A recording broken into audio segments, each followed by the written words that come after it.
รู้ว่าเธอคงต้องไปกับเขารู้อยู่แล้วว่าเธอคงต้องลืมรักของเราจากนาที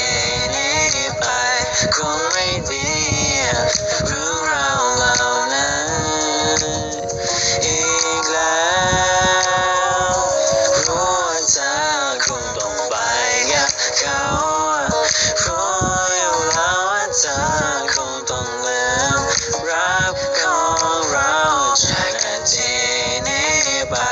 คงไม่มีเรื่องราวเหล่านั้นอีกแล้ว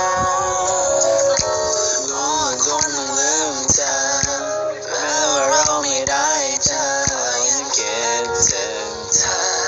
และเพื่อกันภายในสักวันแต่ตอนที่ only one life is so far away ที่มันเธอไม่รู้ว่าฉันจะมองอย่างไรและชีวิตที่มันเธอไม่รู้ว่าฉันจะมองอย่างไปยังเกิดว่ารักแค่เธอ